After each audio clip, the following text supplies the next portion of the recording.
Dạo gần đây, Ibu gần như trở thành trụ cột của cả nông trại, từ việc cho gia súc ăn, sửa hàng rào cho đến dọn dẹp sân vườn, hầu như tất cả đều dựa vào anh một mình. Tình trạng sức khỏe của Azima vẫn chưa khá hơn, căn bệnh khiến cô thường xuyên yếu ớt, đến cả việc đứng dậy cũng khó khăn, chứ đừng nói đến tham gia vào những công việc nặng nhọc. Cuộc sống ở nông trại vì thế mà trở nên vô cùng vất vả, nhiều việc cứ chất đống lại, chờ Ibu một mình làm từng chút một. Và đằng sau tất cả những điều ấy, sự tồn tại của con mụ Quy Hoa khiến cuộc sống vốn đã căng thẳng nay càng thêm ngột ngạt. Quy Hoa dường như chưa bao giờ thật sự hiểu được hoàn cảnh của người khác, cô ta chỉ coi trọng cảm xúc và lập trường của riêng mình. Hễ có chuyện gì liên quan đến Azima là cô ta lập tức tỏ ra khó chịu và bài xích, dù chỉ là những chuyện nhỏ nhặt, chỉ cần có dính dáng đến Azima, cô ta đều cố tình né tránh và từ chối. Ibu vốn định nhờ cô ta chia sẻ bớt việc đồng áng, nhưng mỗi khi thấy việc có liên quan đến Azima thì cô ta liền tỏ thái độ khinh thường ra mặt, thậm chí còn cố tình hành động để thể hiện sự chống đối. Cô ta thường nói rằng nếu Azima ra làm việc, tôi cũng sẽ làm, nhưng nếu Azima không động đậy thì cô ta cũng nhất quyết chẳng động tay vào việc gì.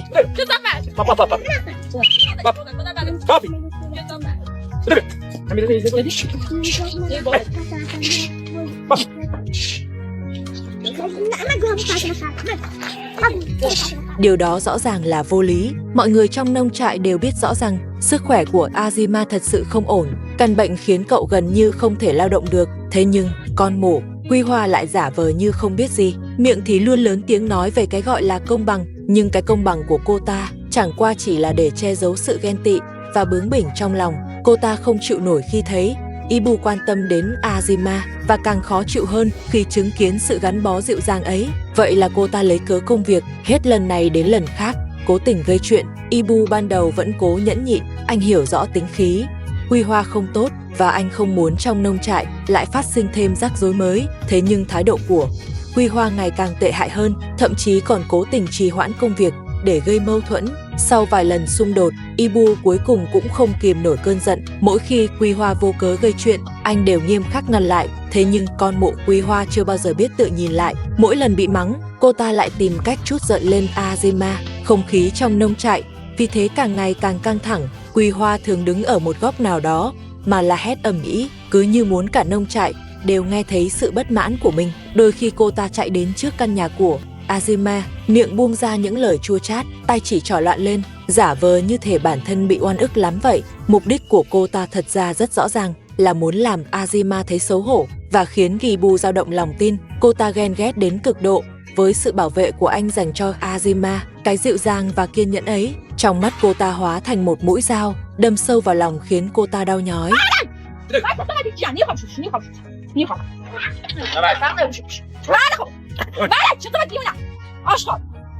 Mỗi khi Azima nghe những lời dạy dỗ đó, vẻ mặt cô lại trở nên ảm đạm. Thân thể vốn đã yếu ớt của cô không chịu nổi thêm nhiều kích động, nhưng cô không muốn để Ibu vì mình mà thêm mệt mỏi. Cô thường khuyên Ibu đừng để ý đến Quy Hoa, hãy để mọi chuyện qua đi. Nhưng Ibu nhìn ra được trái tim Azima đang dần vỡ vụn trong từng lần bị sỉ nhục. Vì thế, anh chọn cách im lặng để bảo vệ. Dù Quy Hoa có gây chuyện đến đâu, Ibu vẫn luôn ở bên cạnh Azima, giúp cô dọn dẹp phòng, chăm lo bữa ăn, rồi lại tranh thủ ra đồng để duy trì công việc trong nông trại. Lâu dần, cuộc đối đầu ấy trở thành một thói quen âm thầm trong trang trại. Quy Hoa không chịu nhún nhường, cũng chẳng chịu rời đi. Cô ta vẫn đứng đó, gây ồn ào không ngớt, thỉnh thoảng còn giả vờ siêng năng trước mặt người khác, lấy lớp vỏ giả tạo để che đi tâm địa xấu xa. Thế nhưng ai trong nông trại cũng đã nhìn thấu cô ta. Họ biết cái gọi là siêng năng chỉ là giả tạo. Điều cô ta thật sự muốn là để Ibu thấy cô ta vẫn có giá trị, để ép anh phải quay lại quan tâm mình. Thế nhưng thái độ của Ibu luôn lạnh nhạt, anh không hề bị màn kịch của Quy Hoa lay động. Ngược lại, sự chán ghét trong anh ngày càng tăng. Những cuộc cãi vã không hồi kết khiến anh mệt mỏi, và thứ duy nhất khiến anh cảm thấy yên lòng là đôi mắt dịu dàng của Azima. Mỗi khi làm việc đến tận khuya, anh quay đầu lại thấy Azima ngồi lặng lẽ dưới ánh đèn, chỉ cần cô đưa cho anh một ly nước, mọi mệt mỏi trong lòng anh đều tan biến. Quy Hoa nhận ra điều đó, càng thêm oán hận, cô ta bắt đầu trở nên cay nghiệt hơn, thỉnh thoảng cố tình khiêu khích, thỉnh thoảng lại giả vờ đáng thương, để mong người khác thương hại. Cô ta đi khắp nông trại, rêu rao rằng Azima chỉ giả bệnh, nhằm lấy lòng Ibu. Thậm chí có vài lần cô ta ném đồ trước mặt mọi người, tạo ra cảnh hỗn loạn, muốn ép Azima phải ra mặt giải thích. Nhưng mỗi lần như vậy, mọi chuyện đều bị Ibu âm thầm dàn xếp. Điều đó khiến Quy Hoa càng thêm tức tối. Cô ta cảm thấy mình bị bỏ rơi, bị gạt ra ngoài. Từ đó, cô ta dần chìm vào một sự ám ảnh bệnh hoạn. Cô ta bắt đầu tưởng tượng rằng chỉ cần Azima rời đi thì Ibu sẽ lại nhìn về phía mình.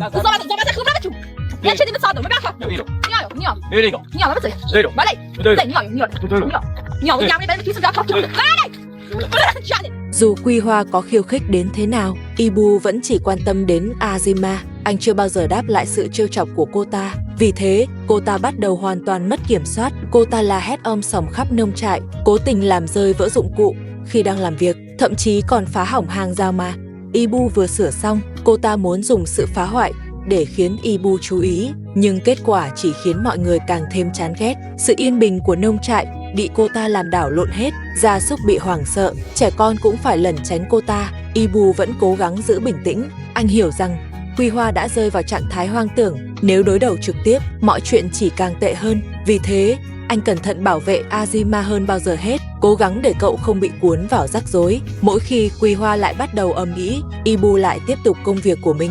Để tiếng cuốc sẻng lấp đi tiếng la hét ấy, anh dùng sự bình thản để đáp lại cơn giận dữ. Thời gian trôi qua từng ngày, dù trật tự trong nông trại chưa hoàn toàn khôi phục, nhưng sự thấu hiểu giữa Ibu và Azima lại càng sâu sắc.